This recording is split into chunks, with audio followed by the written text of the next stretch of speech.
نحمد و نصلی علی رسول الکریم اما بعد فاعوذ باللہ من الشیطان الرجیم بسم اللہ الرحمن الرحیم۔ ہم صحیح بخاری کی کتاب میں ہیں اور کتاب الایمان پر پہنچے ہوئے ہیں اور آج کی حدیث نمبر 51 اور 52 ہے۔ امام بخاری عام طور پر اپنی احادیث کے اوپر باب باندھتے ہیں اور باب باندھنے کا مطلب یہ ہوتا ہے کہ وہ کسی جو بھی حدیث ہمیں بتا رہے ہوتے ہیں تو اس سے امام بخاری نے خود کیا اس سے مسائل نکالے وہ ہمیں بتا رہے ہوتے ہیں باب کی ہیڈنگ کے ذریعے۔ اچھا، کبھی کبھی امام بخاری صرف باب لکھ دیتے ہیں اور کوئی بھی اس میں وضاحت نہیں کرتے، تو اس میں بہت سی باتیں کہی جاتی ہیں کہ کیوں امام بخاری نے یہاں پر وضاحت نہیں کی اپنے باب کی۔ تو یا تو یہ جو حدیث ہوتی ہے اس کا تعلق جو مضمون چل رہا ہوتا ہے، پیچھے سے جو چل رہا ہوتا ہے اسی سے ہوتا ہے، یا پھر آنے والی حدیث سے ہوتا ہے، یا پھر دونوں سے ہوتا ہے، تو پھر امام بخاری جو ہے وہ اس کو بیچ میں ایسے ہی لا کر باب صرف کہہ کر چھوڑ دیتے ہیں اور پھر پڑھنے والے اس کو سمجھنے والے کے لیے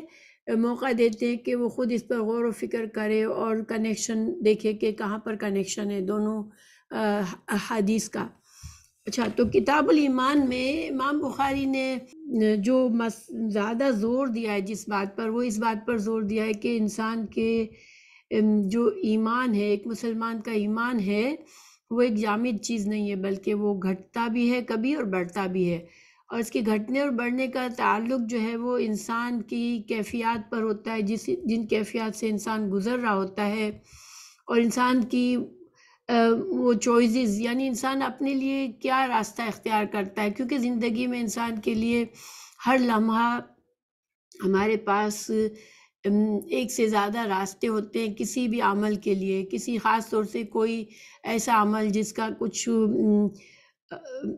کچھ ہمارے آئندہ کی زندگی سے بھی تعلق ہے، ہمارے زندگی کے آئندہ آنے والے وقت سے بھی تعلق ہے، یا آخرت سے تعلق ہے، یا پھر ویسے بھی دیکھا جائے تو ایک مومن کا ہر لمحہ ہی اسی طرح گزرتا ہے کہ وہ ہر عمل کرنے سے پہلے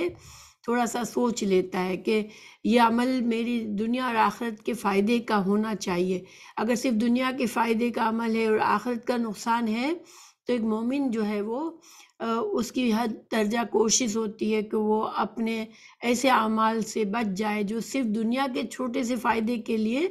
آخرت کا نقصان کرنے والے ہیں، کیونکہ ایسے کاموں کی ایسی چوائسز سے انسان کا ایمان کم ہو جاتا ہے۔ نہ صرف ہمیں اجر اور ثواب تو ہوتا ہی ہے، ظاہری بات ہے، اگر انسان نے غلط چوز کی، کوئی بات غلط عمل کیا جو اللہ تعالیٰ جس سے راضی نہیں ہوتے، تو اس سے ہماری آخرت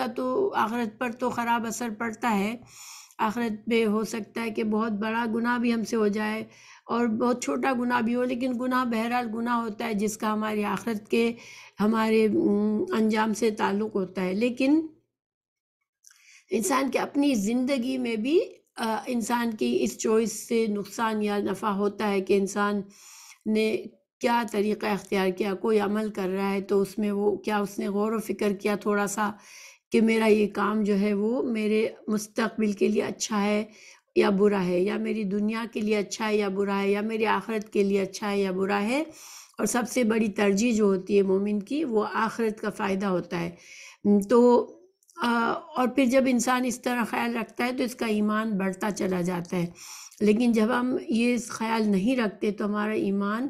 کم ہوتا جاتا ہے۔ جیسے انسان کہ دیکھیں نا، ہماری زندگی میں ہم دیکھتے ہیں کہ اگر ہم اپنی صحت کا خیال نہیں رکھتے تو ہماری صحت خراب ہو جاتی ہے، اگر ہم اپنے جسم کے یعنی کہ اپنے اخلاق کا خیال نہیں رکھتے، لوگوں سے معاملات کرتے ہو خیال نہیں رکھتے، اپنی بات کرتے ہو خیال نہیں رکھتے، تو اس کے برے اثرات پڑتے ہیں ہم پر۔ اسی طرح جب انسان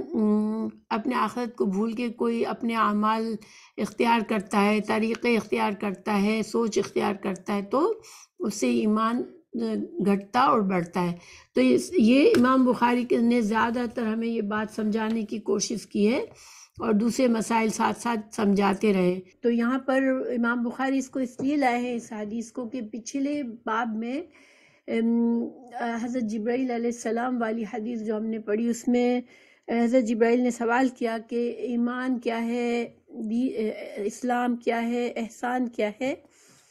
تو احسان کے بارے میں جو اس حدیث سے ہمیں وضاحت ہوتی ہے کہ جب انسان کا ایمان احسان کے درجے پر پہنچتا ہے تو وہ اس وقت انسان جو ہے وہ اس کو دین کی مٹھاس کا پتہ چلتا ہے، اس کو دین اس کا دین جو ہے وہ اس کے دل کے اندر خوشی بھر دیتا ہے۔ اس وجہ سے امام بخاری یہاں ایک طرح سے وضاحت فرما رہے ہیں کہ احسان کی حد تک جو ایمان ہوتا ہے اس وقت انسان کی کیا کیفیت ہوتی ہے، اس کا اٹھنا بیٹھنا ہر چیز میں اسے اللہ کی طرف اس کا دھیان ہوتا ہے اور اس کو اتنا احساس ہوتا ہے کہ اللہ سبحانہ تعالیٰ مجھے دیکھ رہے، اور وہ اس کو ہم پڑھتے ہیں اس حدیث کو۔ حدثنا ابراہیم ابن حمزة قال حدثنا ابراہیم ابن سعد عن صالح عن ابن شہاب عن عبید اللہ ابن عبد اللہ ابن عباس اخبرہ قال اخبرنی ابو سفیان ان ہرقل قال له سألتک هل يزيدون ام ينقصون فزعمت انهم يزيدون وكذلك الإيمان حتى يتم وسألتك هل يرتد أحد سخطة لدينه بعد أن يدخل فيه فزعمت أن لا وكذلك الإيمان حين تخالط بشاشته القلوب لا يسخطه أحد۔ ہم سے ابراہیم بن حمزہ نے بیان کیا، کہا ہم سے ابراہیم بن سعد نے بیان کیا، انہوں نے صالح بن کیسان سے، انہوں نے ابن شہاب سے، انہوں نے عبید اللہ بن عبداللہ سے، ان کو عبداللہ بن عباس رضی اللہ عنہ نے خبر دی، ان کو ابو سفیان بن حرب نے، ہرقل روم کے بادشاہ نے ان سے کہا۔ یہ حدیث ہم پہلے پڑھ چکے ہیں مگر وہ بہت لمبی حدیث تھی، یہاں صرف ٹکڑا ہے اس حدیث کا، جس میں حضرت ابو سفیان جو تھے وہ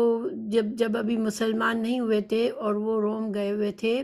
وہ شام میں گئے ہوئے تھے، تو وہاں پر اس نے ہرقل نے انہیں اپنے دربار میں بلایا تھا۔ اور کیوں بلایا تھا؟ کیونکہ رسول اللہ صلی اللہ علیہ وسلم کا دین کے تبلیغ کا پیغام اس ہرقل کو پہنچا تھا، تو اس پیغام کی تصدیق کرنا چاہ رہا تھا۔ تو بہرحال ہرقل تھا روم کے بادشاہوں کا اس زمانے میں۔ قال اس نے کہا لہو سألتک میں نے تجھ سے سوال کیا، حل یزیدون کیا زیادہ ہو رہے ہیں، ام ینقصون یا کم ہو رہے ہیں، فزعمت تو تو نے یہ گمان کیا یا تو نے اپنا یہ خیال بتایا، انہم کہ وہ یزیدون کہ وہ بڑھ رہے ہیں، یعنی کہ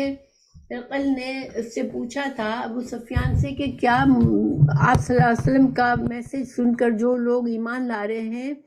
ان کے اندر تعداد بڑھتی جا رہی ہے یا اس میں سے لوگوں کی تعداد کم ہو رہی ہے؟ تو ابو سفیان نے کہا تھا نہیں، کہ مسلمانوں کی تعداد دن بدن بڑھ رہی ہے۔ تو اس پر ہرقل نے کہا وَكَذَلِكَ کہ ٹھیک ہے، یعنی کہ ایسے ہی ہوتا ہے الایمان، اسی طرح کا ایمان جو ہے اس کی ایسی کیفیت ہوتی ہے، حتی یتم یہاں تک کہ ایمان جو ہے وہ پورا ہو جاتا ہے۔ اب یہ ہرقل نے خود مسلمان نہیں تھا، لیکن وہ جو تھا وہ عالم تھا، تورات اور انجیل کا عالم تھا، اور اس نے پہچان لیا تھا کہ رسول اللہ صلی اللہ علیہ وسلم سچے نبی ہے، اور اس نے تصدیق کی تھی کہ یہ جو ایمان جو ہے یہ ایمان، سچا ایمان ایسے ہی ہوتا ہے کہ انسان جب ایمان کی طرف آتا ہے تو ایمان بڑھتا چلا جاتا ہے، لوگ زیادہ سے زیادہ لوگ اس کی طرف متوجہ ہوتے ہیں۔ وسألتک اور میں نے تجھے دوسرا سوال پوچھا، ہرقل نے کہا کہ میں نے تجھے پوچھا تھا حل یرتدو کہ کیا کوئی مرتد ہو گیا، دین سے پلٹ گیا، احدن کوئی ایک، سختتاً یعنی کیا کوئی ایمان لا کر پھر دین کو ناپسند کر کے پھر دوبارہ ایمان کو چھوڑ دیا کسی نے؟ سختتاً لدین ہی، کہ اس دین کو ناپسند کر کے وہ دوبارہ اپنے جاہلیت کے دین پر چلا گیا، بعد ان یدخل فیہ، کہ دین کے اندر داخل ہوا اور پھر اس نے اس کو دین پسند نہیں آیا اور وہ دین سے پلٹ گیا دوبارہ جہالت میں. کیا کبھی ایسا ہوا ہے؟ فزعمتا، تو تو نے مجھے جواب دیا یا تو نے یہ بتایا کہ ان لا، کہ نہیں، ایسا کبھی نہیں ہوا کہ مسلمان کوئی ہوا اور پھر وہ کافر ہو گیا دوبارہ. یہ اس وقت کی بات بتا رہے ہیں. ابو سفیان جب مکہ ابھی فتح نہیں ہوا تھا اور لوگ ایمان میں داخل ہو رہے تھے، اسلام میں داخل ہو رہے تھے، تو اس نے کہا ہرقل نے، وَكَذَلِكَ، تو اسی طرح ہوتا ہے ایمان، ایمان ایسا ہی ہوتا ہے، ہینا، جب تخالطو، جب مل جاتا ہے، سما جاتا ہے، بشاتتہ، اس کی خوشی، القلوب، دلوں میں، لا یسقطہ احد، کہ کوئی پھر اس کو برا نہیں سمجھتا. تو ہرقل نے کہا کہ ہاں یہ صحیح ایمان ہے، کیونکہ ایمان ہوتا ہی ایسا ہے کہ جب انسان کے دل میں جب ایمان کی خوشی آ جاتی ہے، اس کو ایمان کا مزہ آنے لگتا ہے، تو کبھی بھی اس دین سے کو برا سمجھ کر اس کو چھوڑتا نہیں ہے. تو یہاں پر ان باتوں سے ہمیں کیا پتہ چلا کہ نمبر 1 کہ ہرقل جو تھا وہ مسلمان نہیں تھا، ابو سفیان بھی مسلمان نہیں تھے اس وقت. تو ہمارے لیے کیا یہ حدیث میں ہمارے لیے کیسے دلیل بن سکتی ہے؟ تو اس کا جواب یہ ہے کہ ہرقل جو تھا وہ عالم تھا تورات اور انجیل کا، اور یہ جو اس نے ایمان کی جو خصوصیات اللہ کی کتابوں میں اس نے پڑھی تھی، اسی کی اس نے تصدیق کی ہے. تو پرانی کتابوں یعنی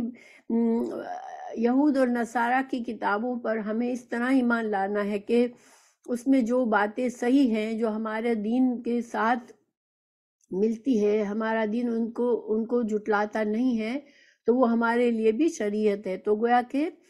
پچھلی شریعت کا حوالہ دے کے ہمیں یہ حدیث بیان کی جا رہی ہے کہ ایمان کا جو حال ہے شروع سے ویسے ہی ہے. اللہ سبحانہ تعالیٰ نے جتنے انبیاء بھیجے، جنہوں نے دین سکھایا، تو وہ اسی دین کو سکھایا، اسی ایمان کو سکھایا. تو امام بخاری یہاں پر اس حدیث کو یہ دلیل بنا رہے ہیں کہ جب انسان کا ایمان جو ہے وہ کامل ہونے لگتا ہے اور اس کو یہ درجہ حاصل ہو جاتا ہے کہ اس کو ایمان کی مٹھاس دل میں محسوس ہوتی ہے. ایک بار انسان روشنی میں آ جاتا ہے تو وہ اندھیرے کو کبھی پسند نہیں کرتا. اور دیکھیں ہم لوگ تو دیکھا جائے تو ہم لوگ تو کچھ بھی نہیں ہے، ہمارا ایمان کامل سے تو بہت پتہ نہیں کس درجے پر ہوگا، لیکن خدا نخواستہ کبھی ہم سے کوئی یہ سوال پوچھے کہ دین چھوڑ دو، تو کیا ہم ایک لمحے کے لیے بھی اس پر غور کریں گے کہ تمہیں یہ چیزیں مل جائیں گی اگر تم اپنے دین کو چھوڑ دو؟ تو ہم ایک لمحے کے لیے بھی ہاں نہیں کہیں گے. حالانکہ ہم تو اس درجے سے کہیں نیچے ہے کہ ہم کہیں کہ ہاں ہمارا ایمان تو تکمیل کو پہنچ گیا. لیکن ایک چیز ضرور ہے کہ جب جو بھی انسان اپنے ایمان میں کبھی یہ اللہ سے کنیکشن محسوس کر لیتا ہے ایک بار، اس کو اللہ سے محبت دل میں محسوس ہوتی ہے، تو پھر وہ محبت وہ اس بعد میں دیکھیں ہمارا دل الٹتا پلٹتا رہتا ہے. کبھی ہمارا دل بہت ایمان سے بھر جاتا ہے، اس وقت ہمیں اللہ سے بہت قربت محسوس ہوتی ہے، ہمیں بھاگ کے ہمیں دل کرتا ہے ہم نماز پڑھیں، ہم عبادات کریں، ہم اللہ کو خوش کرنے والے کام کریں. اور کبھی ہمارا دل پلٹ جاتا ہے اور ہم دنیا میں مصروف ہو جاتے ہیں، کیونکہ دل کی خصوصیت ہی یہی ہے کہ وہ الٹتا پلٹتا رہتا ہے. لیکن جب ہمیں وہ ایک لمحہ محسوس ہو جاتا ہے جس میں ہم نے اللہ سے قربت محسوس کی، جب ہم نماز پڑھتے ہوئے خود بخود ہماری آنکھوں سے آنسو بہنے لگے اللہ کی یاد میں، تو وہ اتنا خوبصورت لمحہ ہوتا ہے کہ انسان اس کے لیے ترستا رہتا ہے. اگر اس سے ہٹ جاتا ہے تو اس کے دل میں ایک کسک سی محسوس ہوتی ہے کہ میں کیوں اس طرح اللہ سے قریب دوبارہ نہیں فیل کر رہی. کیونکہ ایمان کی مٹھاس جو ہوتی ہے وہ جیسے کسی اور مٹھاس سے کے برابر سب طرح کی مٹھاس سے سب سے اعلیٰ اور عمدہ ہے۔ اور انسان ایک بار بھی اگر اپنی زندگی میں وہ اللہ سے کنیکشن محسوس کر لیتا ہے، وہ اگر دوبارہ اس کو نہیں پہنچ سکتا تو وہ ترس جاتا ہے اس کے لیے۔ رسول اللہ صلی اللہ علیہ وسلم کو جب پہلی وحی آئی، پھر اس کے بعد وحی کا سلسلہ منقطع ہوا، تو آپ اتنا ڈپریس ہو جاتے تھے کہ آپ کو ایسا لگتا تھا کہ زندگی سے کوئی آپ کو محبت نہیں رہی، کیونکہ آپ دوبارہ وہ فیلنگ چاہتے تھے، وہ دوبارہ ایمان کو محسوس کرنا چاہتے تھے۔ تو یہ اللہ سبحانہ تعالیٰ نے ہماری جو روح ہے، ہماری روح کی جو غذا ہے، وہ اللہ کی یاد ہے اور اللہ سے کنیکشن ہے۔ تو اور ہماری جب روح نے وہ محسوس کر لیا تو پھر اس سے وہ لذت جو ہے وہ انسان اس کو بھول نہیں سکتا، اور اس کے لیے اس کو خواہش ہوتی رہتی ہے۔ اللہ سبحانہ تعالیٰ ہمیں اللہ سے اتنی محبت دے، ہمارے ایمان کو اتنا بڑھا دے کہ ہم ہر نماز کو ایسے سمجھے جیسے ہمارے لیے راحت کا ذریعہ ہے۔ آپ صلی اللہ علیہ وسلم حضرت بلال سے کہا کرتے تھے فجر کے لیے کہ تم اذان دو اور ہمیں راحت پہنچاؤ، یعنی نماز جو تھی آپ کے لیے دل کی راحت تھی، خوشی تھی۔ اللہ سبحانہ تعالیٰ ہماری نمازوں کو ہمارے لیے دل کی خوشی اور راحت بنا دے کہ ہم نماز ہمارے لیے سب سے بڑا سکون اور ہمارے لیے سب سے بڑی کشش والی چیز بن جائے۔ تو بہرحال یہ یہاں پر امام بخاری نے یہی ثابت کیا کہ ایمان جو ہے وہ کامل ایمان کیسا ہوتا ہے، ٹھیک ہے۔ تو اب دوسری بات یہ ثابت کی کہ جب جو چیز کمال کو پہنچ سکتی ہے وہ اس کے اندر نقص بھی آ جاتا ہے، تو گویا کہ ایمان جو ہے وہ ایک ایسی چیز ہے جو کبھی اوپر جاتی ہے کبھی نیچے آتی ہے، تو ایمان ایک جامد چیز نہیں ہے۔ اور یہی امام بخاری شروع سے واضح کر رہے ہیں کہ انسان کون سی چیز پھر ایمان کو بڑھاتی ہے، تو وہ نیک اعمال ہے جو انسان کے ایمان کو بڑھاتے ہیں، اور جو گناہ ہے وہ انسان کے ایمان کو کم کرتے ہیں، یا دنیا میں بہت زیادہ مشغول ہو جاتا ہے انسان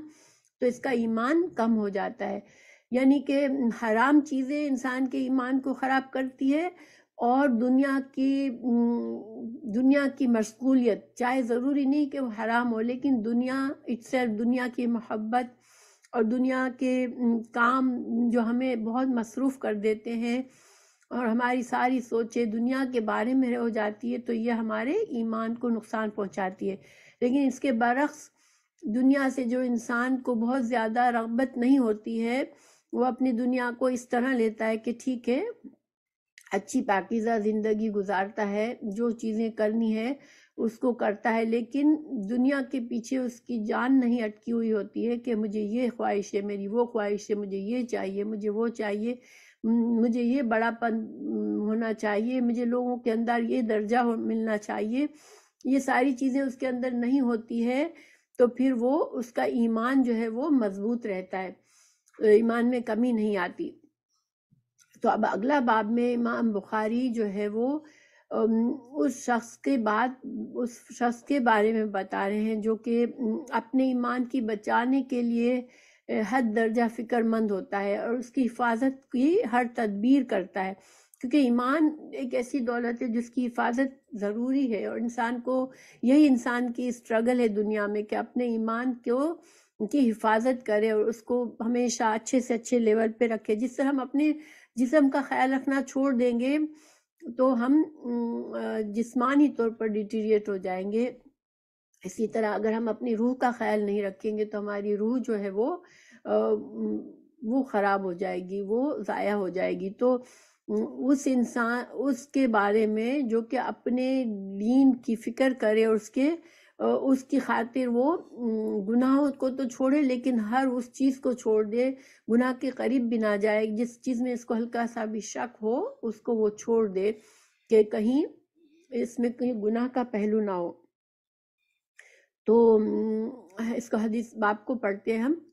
باب فضل من استبرأ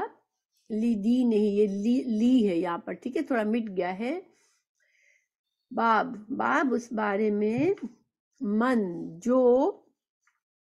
سوری باب اس باب فضل کے بارے میں، من اس کے، استبرأ جس نے برات طلب کی. برات کیا ہوتی ہے آپ کو پتہ ہے نا؟ برات بیزاری ہوتی ہے، کسی چیز سے بالکل لا تعلق ہو جانا، کہ مجھے اس سے کوئی واسطہ نہیں ہے. برات جو سورہ توبہ ہے اس کا ایک نام سورہ برات بھی ہے، کیونکہ اس میں اللہ سبحانہ تعالیٰ نے فرمایا کہ اللہ اور اللہ کے رسول برات کا اظہار کرتے ہیں، بیزاری کا اظہار کرتے ہیں ان لوگوں سے جو کہ ابھی تک ایمان نہیں لائے تھے. تو باب فضلی، باب فضل کے بارے میں، من جو، جس نے استبرأ، جس نے بیزاری طلب کی، برات طلب کی، لدین ہی، اپنے دین کی خاطر. اب یہاں پر ایک چیز مسنگ ہے. یہاں پر دیکھیں عربی زبان میں جب وہ کوئی جملہ بالکل واضح ہوتا ہے، اگر ایک لفظ ایسا ہوتا ہے کہ ہمیں خود بخود دل میں آ جاتا ہے کہ یہاں پر یہ لفظ آنے والا ہے، تو اس کو پھر نکال دیا جاتا ہے اور اس کو محذوف سمجھا جاتا ہے کہ یہاں پر یہ لفظ محذوف ہے، یعنی کہ تھا مگر اس کو دل میں سمجھ لیا جائے کہ یہ یہاں پر لفظ ہے. اور چونکہ عربی زبان میں بہت فصاحت اور بلاغت ہے، تو اس میں بہت جگہوں پر اس کو مختصر کر کے چھوٹی بات کہہ کر زیادہ سے زیادہ میننگ، جو یہ فصاحت ہوتی ہے کہ انسان کچھ الفاظ میں ہی بہت زیادہ باتیں سمجھا دے. تو جس نے برات طلب کی، جس نے بیزاری کا طلب کی گناہوں سے، ٹھیک ہے، تو گناہوں کا لفظ جو ہے، معاصی کا لفظ یہاں پر محذوف ہے، کہ اس شخص کی فضیلت جس نے بیزاری طلب کی، گناہوں سے بیزار ہونا پسند کیا، اپنے دین کو بچانے کے لیے، اپنے دین کو صحت مند رکھنے کے لیے. تو اب حدیث پڑھتے ہیں. حدثنا، اور یہ جو لیول ہے، یہ اب اس حدیث میں ہائیسٹ ایمان کا لیول ہے کہ انسان بہت ہی احتیاط سے کام لیتا ہے، ورا سے کام لیتا ہے. ورا جو ہے نا عربی زبان میں، ورا کا مطلب ہوتا ہے کہ انسان ایکسٹریم احتیاط سے کام لے. تو اب حدثنا ہم کو بیان کیا ابو نعیم نے، قالا اس نے کہا، حدثنا ہم کو بیان کیا، زکریا ہم کو زکریا نے بیان کیا، عن عامر سے، قال اس نے کہا، سمعتو میں نے سنا، نعمان ابن بشیر سے میں نے سنا. یہ نعمان ابن بشیر صحابی ہیں، یہ بہت چھوٹی عمر کے صحابی تھے. آپ صلی اللہ علیہ وسلم کا جب انتقال ہوا تو یہ صرف ان کی عمر جو تھی وہ صرف 8 سال کی تھی، مگر بہت ذہین بچے تھے.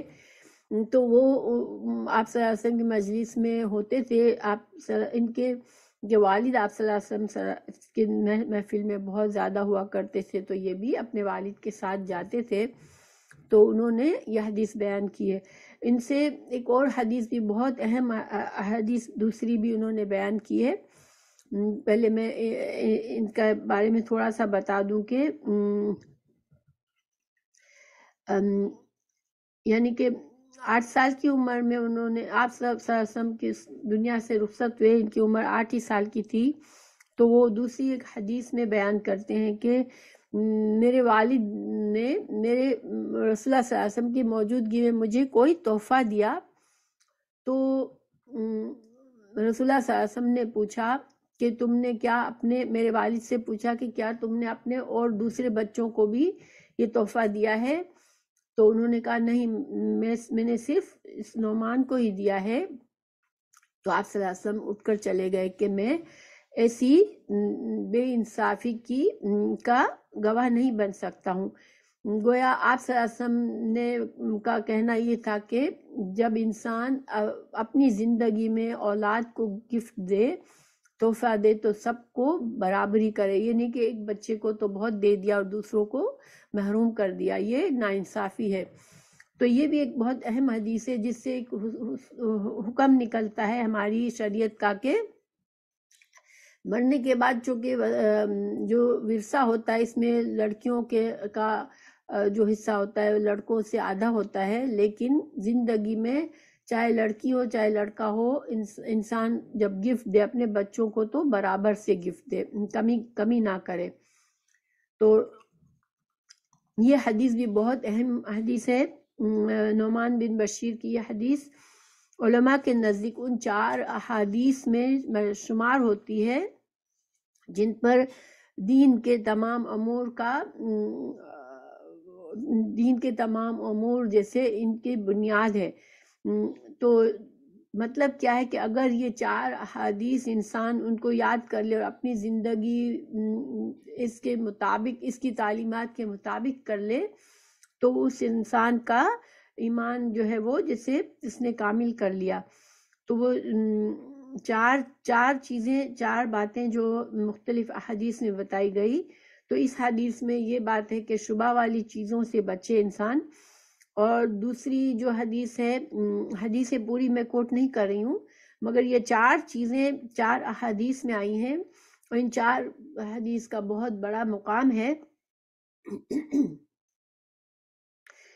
نمبر 2 ہے دنیا سے بے رغبتی کرنا، یعنی دنیا سے انسان دنیا کی محبت میں نہ مرا جائے، اس کو دنیا کے میں ایک اچھی باعزت زندگی گزارے، چاہے بے شک دنیا کی چاہے نعمتیں بھی یوز کرے، لیکن دنیا کی محبت اس کا سب سے بڑی پرائیورٹی نہ ہو۔ اور پھر فضول لا یعنی باتوں سے بچے۔ فضول باتیں دیکھیں، دنیا میں ہم اپنا جتنا وقت ہے وہ اگر ہم دیکھیں تو بہت سارا وقت ہمارا فضول باتوں میں چلا جاتا ہے جس کا کوئی مقصد نہیں ہے۔ اس کی بہترین مثال انٹرٹینمنٹ ہے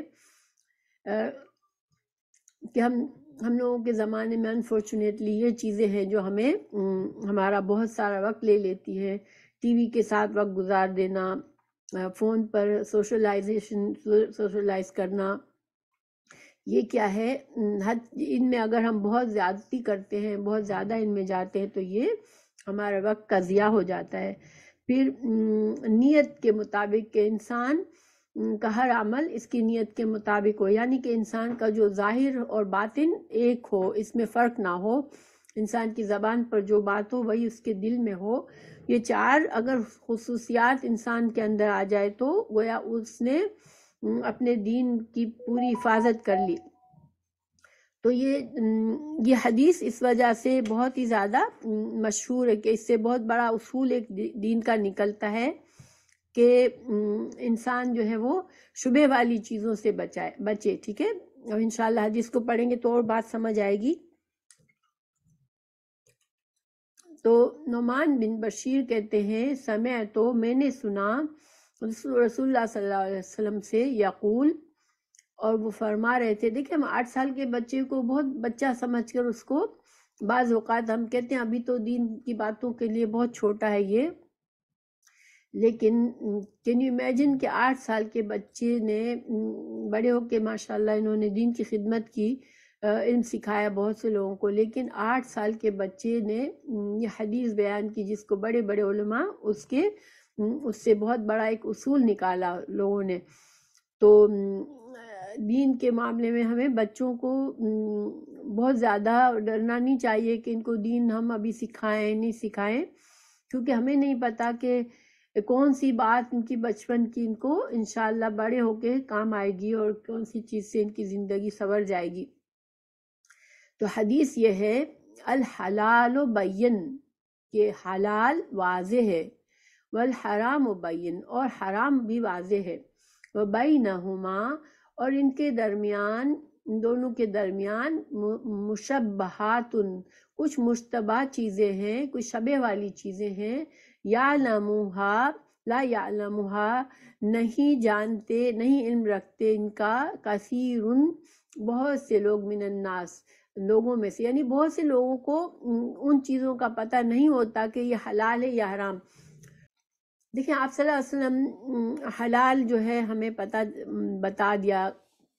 بہت سی چیزیں بالکل واضح طور پر لوگوں کو حلال پتہ ہوتی ہے کہ یہ حلال ہے، اور بہت سی چیزیں واضح طور پر سب کو پتہ ہوتی ہے کہ حرام ہے. جیسے مثال کے طور پر سور کا گوشت کھانا جو ہے وہ حرام ہے، وہ ہر بچے کو بھی پتہ ہوتا ہے. تو لیکن چونکہ آپ صلی اللہ علیہ وسلم کے زمانے کے بعد سے اب تک بہت سی نئی چیزیں ہمارے لیے اویلیبل ہیں، بہت سے کام ڈیفرنٹ اویلیبل ہیں، یعنی کہ اب جو ہے ترقی جو ترقی ہوتی جا رہی ہے، بہت سے ایسے کام نکل آتے ہیں جو کہ آپ صلی اللہ علیہ وسلم کے زمانے میں لوگوں کو کچھ پتہ نہیں تھا، جن کے بارے میں، یا ایسی چیزیں، ایسے کھانے پینے کی چیزیں یا استعمال کی چیزیں آ گئی ہیں جو کہ آپ صلی اللہ علیہ وسلم کے زمانے میں موجود نہیں تھی. مثال کے طور پر آپ کے زمانے میں صرف آپ صلی اللہ علیہ وسلم کے زمانے میں شراب بنائی جاتی تھی، تو اب شراب جو ہے وہ جو سے اور انگور سے بنائی جاتی تھی، تو اب جو ہے اس کے نشے والی کتنی چیزیں آگئی بعد میں جو آپ صلی اللہ علیہ وسلم کے زمانے میں ایگزسٹ نہیں کرتی تھی. تو اب علماء نے اس کی رولنگ اس طرح بنائی کہ جس چیز میں نشہ ہے وہ حرام ہے، کیونکہ شراب کو حرام کرنے کا مقصد جو تھا وہ اس کی وجہ سے نشہ ہو جاتا ہے، لوگوں کو اس کی عقل خراب ہوتی ہے. تو اب یہ کہ ابھی تک تمباکو نوشی جو ہے، جو سگریٹ پیتا ہے انسان، اس کے بارے میں علماء میں ابھی اختلاف ہے. کچھ علماء اس کو مکروہ جانتے ہیں، کچھ اس کو حرام جانتے ہیں، لیکن اس میں کیونکہ اس کے اندر وہ نشہ نہیں ہوتا، حالانکہ تمباکو میں نشہ ہوتا ہے، لیکن سگریٹ کے اندر صرف سگریٹ پینے سے اس میں وہ نشہ نہیں ہوتا جیسے انسان کی عقل پر اثر آئے. تو بہت سے لوگ اس وجہ سے، اس کی حرمت کی واضح دلیل نہیں ہونے کی وجہ سے اس کے بارے میں حرام کا فتویٰ نہیں دیتے، بلکہ مکروہ کہتے ہیں اس کو. اور مکروہ اس بنا پر کہتے ہیں کہ سگریٹ جو ہے وہ ایک تو یہ کہ اس سے کوئی فائدہ نہیں جسم کو، بلکہ نقصان ہوتا ہے، صحت کا نقصان ہوتا ہے اور پیسے بھی ضائع ہوتے ہیں. تو ان وجوہات کی وجہ پر اس کو مکروہ تو کہہ دیا بہت سے لوگوں نے، مگر اس کو حرام کا حکم کم لوگوں نے لگایا ہے. تو یہ ایک طرح سے متشابہ ہو گئی کہ اب وہ جو سگریٹ نوشی کر رہا ہے اس کے لیے شور پکا سامنے واضح کوئی حکم نہیں ہے کہ یہ حرام کام کر رہا ہے. تو ویسے بھی آپ صلی اللہ علیہ وسلم نے بتایا کہ بہت سے لوگوں کو نہیں معلوم ہوتا. اس سے پتہ چلتا ہے کہ علماء کو تو معلوم ہوگا، اللہ تعالیٰ نے جن کو علم دیا، جنہوں نے قرآن اور حدیث پر غور و فکر کر کے جو نئی نئی چیزیں بعد میں آئی ان کا علم معلوم کر لیا، لیکن ہر بندے کو ہر چیز کا علم نہیں ہوتا. تو پھر اب اس کے لیے وہ چیز متشابہ ہو جاتی ہے. جیسے مثال کے طور پر اگر ہم کسی ریسٹوراں میں بیٹھ کے کھانا کھا رہے ہیں اور کوئی ایسی چیز کا گوشت سامنے آیا جو ہم نے کبھی نہیں کھائی، نہ ہم نے کبھی سنا کہ وہ کھانا حلال ہے یا حرام ہے، تو اب وہ چیز ہمارے لیے متشابہ ہو گئی، حالانکہ ہو سکتا ہے علماء کے پاس اس کا علم ہو مگر ہمارے پاس نہ ہو. اور اب ہم اس وقت ریسٹوراں میں بیٹھے ہیں، کوئی عالم ہمارے ساتھ نہیں ہے، تو پھر ہمارے لیے وہ چیز متشابہ ہو گئی. ٹھیک ہے، جب تک ہمیں اس کا علم پتہ نہ چل جائے. اسی طرح بہت سے کام ہوتے ہیں چھوٹے چھوٹے جس میں ہمیں صحیح علم نہیں ہوتا کہ میرا یہ کام صحیح ہے یا غلط ہے. بعض اوقات انسان کے دل میں کھٹک آتی ہے کہ شاید ہو سکتا ہے یہ صحیح نہیں ہو. تو یہ سارے معاملات کیا ہوئے؟ متشابہات ہو گئے. تو لا یعلمها کثیر من الناس، بہت سے لوگوں میں سے بہت سے لوگ نہیں جانتے اس کا علم، اس کا حکم کہ یہ حلال ہے یا حرام ہے. فمن، تو پھر کیا کرے؟ آپ صلی اللہ علیہ وسلم نے بتایا کہ جو اتقا، جو تقوی اختیار کرنا چاہتا ہے وہ کیا کرے؟ جو بچنا چاہتا ہے، یعنی کہ جو گناہ سے بچنا چاہتا ہے وہ کیا کرے؟ اتقا، بچ گیا المشبہات، جس نے مشبہات کو چھوڑ دیا. اب کیا بتایا آپ صلی اللہ علیہ وسلم نے کہ جو متشابہات سے خود کو بچا لے، استبرأ، اس نے برات حاصل کر لی، گناہوں سے، لدینہ، اپنے دین کو بچانے کے لیے. اب آپ صلی اللہ علیہ وسلم نے ایک اصول بتا دیا یہاں پر کہ مشبہات سے جس نے اپنے آپ کو بچا لیا تو گویا اس نے اپنے دین کی حفاظت کر لی بِعِرْضِهِ، اور اپنی عزت بھی بچا لی۔ اب یہاں عزت بچانے کا کیا مقصد ہوا؟ تو دیکھیں ہمارے دین میں ایک مسلمان کو محترم سمجھا گیا ہے۔ ایک انسان، ایک مسلمان کے لیے اپنی جان کی حفاظت، اپنے دین کی حفاظت، اپنی عزت اور اپنے مال کی حفاظت اور اپنی عقل کی حفاظت جو ہے وہ ضروری ہے، کیونکہ ہمارا پورا دین جو ہے وہ ان 5 چیزوں کی حفاظت کے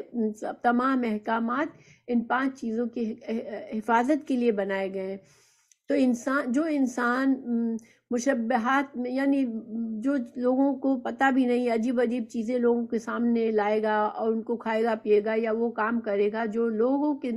نزدیک مشبہات ہیں، ہم لوگوں کا اس کو پتہ نہیں ہے کہ یہ حلال کام ہے یا حرام کام ہے، اور کوئی انسان بے پرواہی سے کرتا رہے گا تو لوگوں میں بھی وہ بدنام ہو جائے گا کہ یہ آدمی پتہ نہیں شاید حرام کام بھی کرتا ہوگا، کیونکہ وہ ایسے ایسے کام کر لیتا ہے بغیر سوچے سمجھے۔ یعنی دین کے معاملے میں جو انسان بالکل ہیڈ لیس اور لاپرواہ ہوتا ہے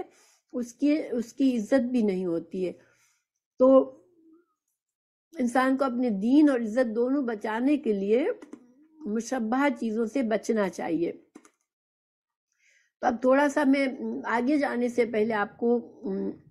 تھوڑا اس کی وضاحت کرتی ہوں کہ حلال کیا ہے دین میں، حرام کیا ہے۔ تو دیکھیں حلال کا قاعدہ کیا ہے ہمارے لیے شریعت میں، کہ چونکہ اللہ سبحانہ تعالیٰ نے دنیا میں بے شمار فائدے رکھ دیے انسانوں کے لیے، ٹھیک ہے، تو اور وہ سب حلال کر دیے، اور حرام جو ہے وہ بہت تھوڑی چیزوں کو حرام کیا، ٹھیک ہے۔ تو اس وجہ سے قاعدہ یہ ہے کہ جس چیز کے بارے میں حرام نہ کہا گیا ہو کسی چیز کو ہماری شریعت میں، وہ ہمارے لیے حلال ہے۔ یعنی دلیل ہمیں ڈھونڈنی کس چیز کی ہے؟ حرام کی دلیل ڈھونڈنی ہے۔ قرآن اور حدیث میں ہمیں یہ دیکھنا ہے کہ کیا مثال کے طور پر بھینس کا گوشت حرام ہے کہ نہیں، تو اس کے لیے ہم قرآن اور حدیث میں سے دلیل کیا ڈھونڈیں گے کہ کہیں ہمیں لکھا ہوا ملتا ہے کہ بھینس کا گوشت جو ہے وہ حرام ہے۔ اگر ہے تو پھر بھینس جو ہے وہ حرام ہے۔ اچھا، گدھے کے بارے میں کیا دلیل ہے ہمارے پاس کہ گدھے کا گوشت حرام ہے؟ کیا قرآن اور حدیث میں ہمیں یہ دلیل ملتی ہے کہ گدھے کا گوشت حرام ہے؟ ہاں ماشاءاللہ، گدھے کے بارے میں حدیث ہے کہ جو گھریلو گدھا ہوتا ہے وہ حرام ہوتا ہے ہمارے لیے۔ قرآن اور حدیث میں ہمیں قرآن میں تو واضح طور پر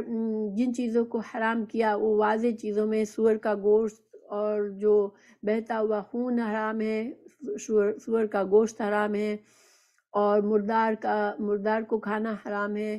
قرآن میں کچھ چیزوں کو واضح طور پر حرام کہہ دیا، حدیث میں آپ صلی اللہ علیہ وسلم نے کچھ چیزوں کو واضح طور پر حلال کہا، اس میں جو کہ قرآن میں نہیں آئی تھی۔ جیسے مثال کے طور پر بہتا ہوا خون حرام ہے قرآن کی روح سے، لیکن جو تلی ہوتی ہے، تلی وہ ایک طرح سے خون کا لوتھڑے کی بہت خون ہوتا ہے اس میں، تو ایسا لگتا ہے جیسے خون بہہ رہا ہے، تو وہ حدیث میں ہمیں بتایا گیا کہ وہ جو ہے وہ حلال ہے، ٹھیک ہے، خون میں ویسے خون حرام ہے لیکن یہ حلال ہے۔ اسی طرح ہمیں سمندر کا تمام چیزیں حلال ہے، لیکن زمین کا مردار جو ہے، زمین میں جو مردار چیز ہوتی ہے پہلے سے مری ہوئی چیز حرام ہوتی ہے، لیکن سمندر کا مردار حلال ہے۔ مچھلی مری ہوئی ہمارے ہاتھ میں آتی ہے تو بھی ہمارے لیے حلال ہوتی ہے۔ ٹڈی جو ہے وہ ٹڈی حلال ہے، مری ہوئی ہو تب بھی حلال ہے، ٹھیک ہے۔ تو اس طرح سے آپ صلی اللہ علیہ وسلم نے ہمیں کچھ چیزیں بتا دی، پھر ایک قاعدہ بتایا آپ صلی اللہ علیہ وسلم نے کہ تمام پرندے جو پنجوں سے شکار کرتے ہیں، ان کے ناخن ہوتے ہیں بڑے بڑے، وہ حرام ہے، اور اس میں بیٹ بھی آ جاتی ہے، ٹھیک ہے، بیٹ کے ناخن ہوتے ہیں۔ تو جتنے بھی ناخن والے جو پرندے ہوتے ہیں بڑے ناخن جس سے وہ شکار کرتے ہیں وہ حرام ہے۔ اچھا، جتنے بھی جانور جن کی دانت دو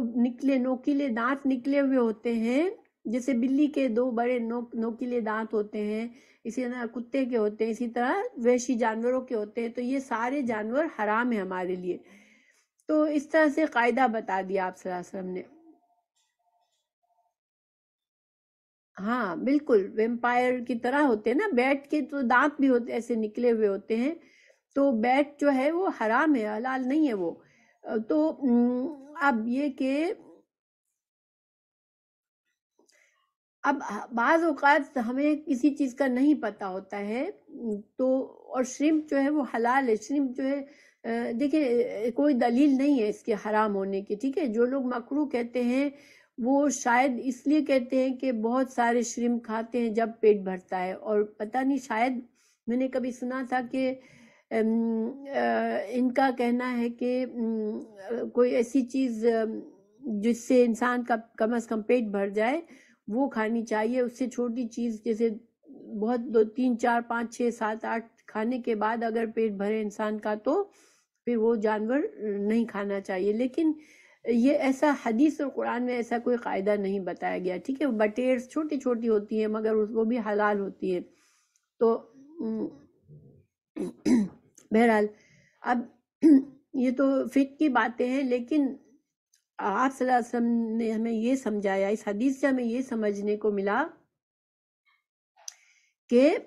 جن چیزوں کا ہمیں نہیں پتا، ہو سکتا ہے علماء کو پتا ہو تو بھی ہمیں اس وقت تک نہیں کھانا چاہیے جب تک ہمیں اس سے صحیح علم نہیں آ جائے۔ اب حرام کیا ہے شریعت میں، جو حرام کام ہے یا حرام چیزیں کھانے کی چیزیں ہیں تو وہ ہمیں اس کی دلیل چاہیے۔ کوئی اگر ہمیں یہ کہتا ہے کہ نہیں فلاں چیز حرام ہے تو ہمیں اس کی دلیل ڈھونڈنی چاہیے، ٹھیک ہے۔ ہمیں اس سے کہنا چاہیے بھئی ہمیں بتاؤ کہ قرآن اور حدیث میں اس کی کہاں دلیل ہے۔ مگر کوئی چیز کہتا ہے کہ یہ حلال ہے تو ہم اس سے یہ نہیں کہیں گے کہ دلیل دو، اس لیے کہ حلال کی دلیل نہیں ہے۔ رسول اللہ تعالیٰ نے حضرت آدم علیہ السلام کو جنت میں رکھا تو صرف حرام کیا ہے وہ بتا دیا، اور باقی سب حلال تھا حضرت آدم علیہ السلام کے لیے۔ اسی طرح سورہ بقرہ میں اللہ تعالیٰ نے فرمایا کہ دنیا کی ہر چیز تمہارے لیے بنائی اللہ نے، تو اس کا مطلب ہے اللہ تعالیٰ نے اس دنیا میں بے شمار چیزیں انسانوں کے لیے استعمال کے لیے بنائی ہیں، لیکن اس میں سے چند چیزیں جن کے خاص دلیل آ گئی وہی بس ہمارے لیے ناجائز ہے، باقی سب جائز ہیں۔ اچھا عبادات میں مجھے یہ بتائیں، اب میرا سوال ہے کہ یہ کام کرنا عبادت ہے اسلام میں، کوئی کام میں کہتی ہوں کہ یہ چیز عبادت ہے، کیا مجھے اس کے لیے دلیل بتانی چاہیے کہ ہاں دلیل ہو جب میں کہوں، ورنہ اپنے مرضی سے نہ کہوں؟ کیا یہ عبادت کوئی کام ہے اس کے لیے دلیل ضروری ہے؟ بالکل ضروری ہے، ٹھیک ہے۔ عبادت میں بالکل الٹا ہو جاتا ہے،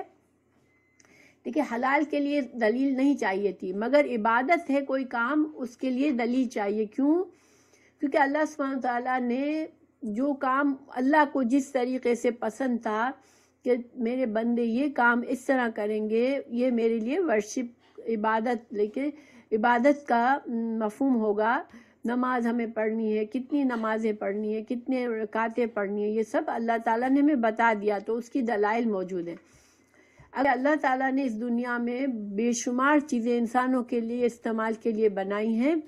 لیکن اس میں سے چند چیزیں جن کے خاص دلیل آ گئی وہی بس ہمارے لیے ناجائز ہے، باقی سب جائز ہیں۔ تو یہ تو ہو گیا حلال اور حرام۔ اب متشابہات کس طرح سے ہو سکتی ہے؟ دیکھیں متشابہات میں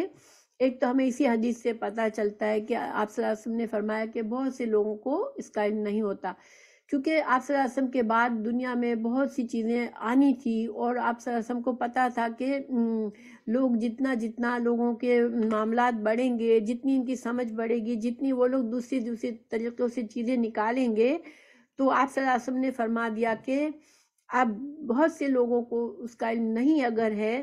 تو پھر وہ کیا ہے، وہ متشابہات ہے۔ اگر ہمیں کسی چیز کا پکا علم نہیں ہے تو پھر ہمیں اس کی دلیل پہلے معلوم کریں، کسی عالم سے پوچھیں، پھر اس کو استعمال کریں۔ بہتر ہے، احتیاط یہ کہ ہم وہ چیز نہ کھائیں یا وہ کام نہ کریں جب تک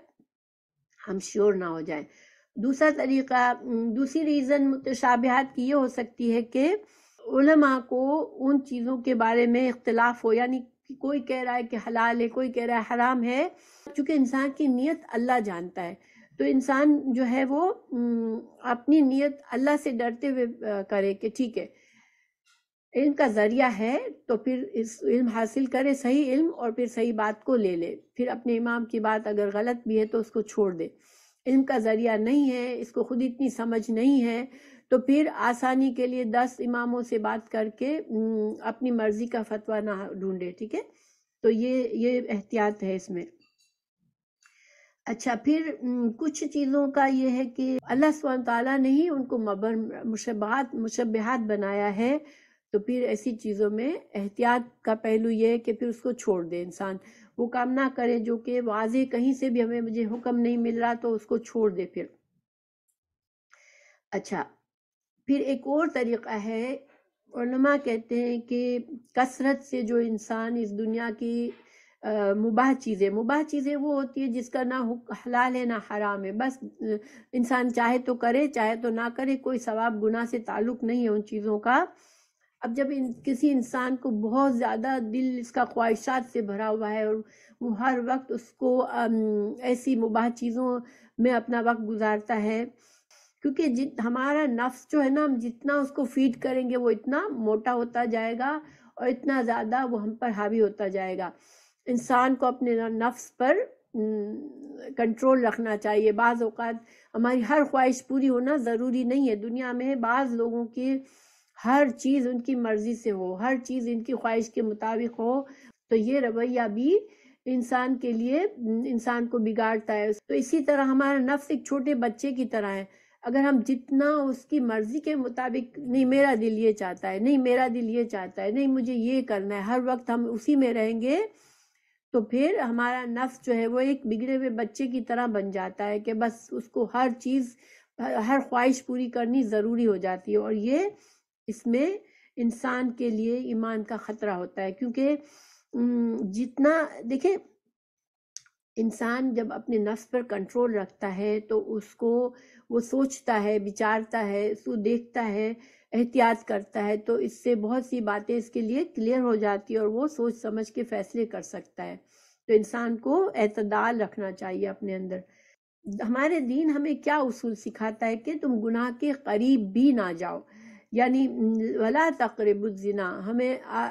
ہمیں قرآن میں اللہ نے کیا فرمایا کہ کوئی ایسی چیز کے قریب بھی نہ جاؤ تمہیں جو گناہ کے قریب کر دے، کیونکہ جیسے کوئی خراب چیز کی طرف جانا ایسے ہی ہے جیسے کہ ہم نے شیطان کے لیے دروازہ کھول دیا، ونس اس کے لیے دروازہ کھلا پھر وہ حاوی ہو جاتا ہے ہم پر۔ اب باقی کی حدیث پوری کرتے ہیں تاکہ آپ صلی اللہ علیہ وسلم نے فرمایا کہ جو متشابہات میں پڑتا ہے زیادہ، اس کی مثال کیسی ہے کہ مانند راعن، چرواہے کی طرح ہے، یرعا، جو چراتا ہے، حولا، آس پاس، الحما، چراگاہ کے، یوشکو، ہو سکتا ہے، ان، یہ کہ، یواقعہ، کہ وہ جو اس کے اندر پڑ جائے۔ اب اس کا کیا مطلب ہے؟ دیکھیں آپ صلی اللہ علیہ وسلم نے ایک مثال کے طور پر سمجھایا کہ اگر اس زمانے میں عرب بادشاہ جو ہوا کرتے تھے ان کے جانوروں کے لیے ایک مخصوص چراگاہ ہوتی تھی جس کی باؤنڈری ہلکی سی بنی ہوئی ہوتی تھی، کہ یہ پتہ ہوتا تھا کہ یہ پرائیویٹ پراپرٹی ہے اور اس میں اگر کوئی بادشاہ کی چراگاہ میں گھس کے اپنے جانوروں کو لے جائے گا اور اس کے جانور وہاں پر چرنے لگیں گے تو یہ چرواہا جو ہے وہ بادشاہ کے نزدیک سزاوار ہوگا اور وہ اس کو سخت سے سخت سزا دے سکتا ہے۔ اور بکریاں جانور، یہاں پر انسان کا نفس ہے، انسان جس طرح بکریوں کو سمجھ نہیں ہوتی، اس کو کہیں بھی گھاس نظر آیا وہ جلدی سے اس کی طرف دوڑیں گی، اسی طرح ہمارا نفس بھی بالکل بے سمجھ ہوتا ہے، اس کو اپنی پسند کی چیز نظر آئے گی تو وہ اس میں پھر اس میں گھس جائے گا، اس کو پھر روکنا مشکل ہوگا۔ تو جو انسان ایسے کاموں کے نزدیک جاتا ہے، جیسے مثال کے طور پر غلط لوگوں کی کمپنی میں ہے، جو لوگ برے کاموں میں، کوئی شراب پینے میں، عورت مرد کی آپس میں بہت زیادہ گھلنا ملنا اور محرمات کا خیال نہ رکھنا. اب ایسے لوگوں میں اگر جو انسان بہت اٹھے گا بیٹھے گا تو اس کے اندر کچھ نہ کچھ اس کے اندر خرابی آ جائے گی، تو اس کے لیے گناہ بھی آسان ہو جائیں گے. تو اسی طرح انسان کو اپنے نفس کو جو ہے وہ جس طرح ایک چرواہے کو اپنی بکریوں کو دور رکھنا پڑتا ہے شاہی چراگاہ سے، تاکہ وہ اس کے اندر گھس کر بادشاہ کے سزا کا مستحق نہ بن جائے وہ چرواہا، اسی طرح ہم کو بھی ہمارا ایمان بھی ایک طرح سے ہمارا ایمان ایسا ہونا چاہیے جو ہمیں گناہوں کے قریب جانے سے بچائے. پھر آپ صلی اللہ علیہ وسلم نے فرمایا الا خبردار ان حما، کہ اللہ سبحانہ تعالیٰ کی جو حما ہے، اللہ کی جو خاص مخصوص چراگاہ ہے، فی الارض زمین پر، وہ محارمہ، وہ اللہ سبحانہ تعالیٰ کے حرام کیے ہوئے کام ہے، یعنی جو کام اللہ نے بندوں کے لیے گناہ کے قرار دیے ہیں، حرام قرار دیے ہیں، وہ گویا کہ اس کی مثال جو ہے اللہ کی چراگاہ کے طرح ہے. تو جو گناہوں میں پڑ جائے گا، جو غلط کام کرنے لگے گا، گویا وہ کہ اللہ کے لیے اللہ کے نزدیک سزا کا مستحق ہو جائے گا، اور وہ دنیا اور آخرت میں اللہ کا عذاب اس کو ہو سکتا ہے. یہ بہت بڑی تنبیہ ہے، اگر جو گناہوں میں پڑے گا تو وہ سزا کا مستحق ہو جائے گا. الا خبردار سنو، وَإِنَّ، اور بے شک، فی الجسد، جسم میں، مضغتن، ایک گوشت کا ٹکڑا ہے، اذا، جب، صلحت، درست ہوا یا صحیح ہوا، صلحا، تو صحیح ہو گیا، درست ہو گیا، الجسد، پورا جسم جو ہے. اگر دل، انسان کے جسم میں ایک دل ایسا ٹکڑا ہے جو کہ اگر دل صحیح ہے تو انسان کا پورا جسم صحیح رہے گا. وَإِذَا فَسَدَتْ، اور جب یہ بگڑ جائے گا، خراب ہو جائے گا، فَسَدَ الْجَسَدُ، تو پورا جسم خراب ہو جائے گا، كُلُّهُ، پورا کا پورا. الا، اور سنو، وَهِيَ الْقَلْبُ، اور یہ دل ہے. اب آپ صلی اللہ علیہ وسلم نے پہلے تو متشابہات سے بچنے کے لیے کہا، اور پھر ایک دم سے دل کی بات کر دی. کیوں؟ آپ صلی اللہ علیہ وسلم نے فرمایا کہ دل ایسا جسم میں ٹکڑا ہے جس کو اگر یہ صحیح رہا تو تمہارا پورا جسم صحیح رہے گا، اور یہ خراب ہو گیا تو پورا جسم خراب ہو جائے گا. تو اس کا کیا تعلق ہے؟ تو دیکھیں، اوپر ہمیں یہ سمجھایا گیا کہ جو گناہ کے کام ہیں ان کے پاس جانا ایسے ہی ہے جیسے اللہ کی مخصوص چراگاہ کے آس پاس جو چرواہا جو ہے وہ بادشاہ کے چراگاہ کے آس پاس چلا جاتا ہے، وہ اس کا نیت یہ نہیں ہوتی کہ میں اندر جاؤں گا. اسی طرح گناہ کے قریب جانے والے کی نیت گناہ کرنے کی نہیں ہوتی ہے، اگر نہ بھی ہو گناہ کرنے کی، لیکن وہ للچا رہا ہو، دور سے بھی اس کے قریب اس کو جانا اچھا لگتا ہو، تو پھر یہ جو ہے انسان کو گناہ میں ڈالنے والا ہے. چونکہ گناہوں سے انسان کا ایمان خراب ہوتا ہے، ایمان کی خرابی ہوتی ہے. اور ایمان کی خرابی کیا ہے کہ گناہ جب انسان کرتا ہے تو آپ کو پتہ ہے کہ دل پر کیا ہوتا ہے. آپ لوگوں کو کسی کو پتہ ہے کہ انسان کے دل پر کیا اثر آتا ہے جب انسان گناہ کرتا ہے؟ ہاں، ایک کالا دھبا لگتا ہے. اور جب گناہ کی کثرت کرنے لگتا ہے تو دل کالا ہو جاتا ہے، یعنی کہ جب دل کالا ہو گیا تو ایمان اس میں نہیں رہ سکتا. پھر ایمان کے لیے سالم دل چاہیے. انسان کا دل اتنا سخت ہو جاتا ہے کہ اس کو پھر کوئی چیز، گناہوں سے ایمان کیوں کمزور ہو جاتا ہے؟ کیونکہ اس کا دل سخت ہو جاتا ہے، پھر اس کے اندر کوئی اچھی بات نہیں جاتی ہے. تو اور آپ صلی اللہ علیہ وسلم کی ایک حدیث ہے کہ تقویٰ جو ہے وہ دل میں ہے. التقویٰ ہا ہونا، آپ صلی اللہ علیہ وسلم نے دل کی طرف اشارہ کر کے کہا کہ تقویٰ دل میں ہوتا ہے. تو جب انسان گناہ میں پڑتا ہے تو اپنے دل کو خطرے میں ڈالتا ہے، اور اس کے دل سے تقویٰ ختم ہو جاتا ہے، اور جس سے اس کا ایمان خراب ہو جاتا ہے. تو انسان کو اپنے دل کی حفاظت کے لیے قلب سلیم جو ہے، دیکھیں قلب سلیم، انسان جب پیدا ہوتا ہے اس کا دل قلب سلیم ہوتا ہے، اور گناہوں سے پھر وہ دل جو ہے وہ خراب ہو جاتا ہے. اور ہمیں اپنی آخرت کی بہتری کے لیے ہمارے دل کو اچھا صاف ستھرا رکھنا ہے، ایمان سے منور کر کے رکھنا ہے. آپ صلی اللہ علیہ وسلم نے دعا سکھائی، اللہم اجعل فی قلبی نورا، یہ بخاری کی پوری بڑی دعا ہے، مگر اس میں اللہم اجعل فی قلبی نورا، دل کو اللہ میرے دل کو منور کر. تو دل کو منور کس چیز سے کرے اللہ؟ ایمان سے منور رکھے. اسی طرح آپ صلی اللہ علیہ وسلم کی دوسری حدیث ہے لا یبلغ العبد ان یکون من المتقین حتی یدع ما لا بعث به حذرا لما به البعث، یعنی کہ بندہ تقوی کے مقام پر نہیں پہنچ سکتا یہاں تک کہ وہ ایسی چیزوں کو چھوڑ دے جن میں کوئی برائی نہیں، صرف اس ڈر سے کہ شاید یہ کام برا ہے. یعنی کہ جب اس کا مطلب کیا ہوا کہ انسان کو تھوڑا سا بھی دل میں کھٹک رہا ہے کہ مجھے نہیں معلوم یہ کام اچھا ہے یا برا ہے، تو ایمان کے تقوی کا تقاضا یہ کہ انسان اپنے آپ کو اس کام سے بچا لے. آپ صلی اللہ علیہ وسلم کی ایک اور حدیث ہے دا ما یریبک الی ما لا یریب، کہ تم ان چیزوں کو چھوڑ دے جو تمہیں شک میں ڈالتی ہو، اور ان چیزوں کو لے لو جو کہ شک میں نہ ڈالتی ہو. اسی طرح ایک اور حدیث ہے دا ما لا یعنیک الی ما یعنیک،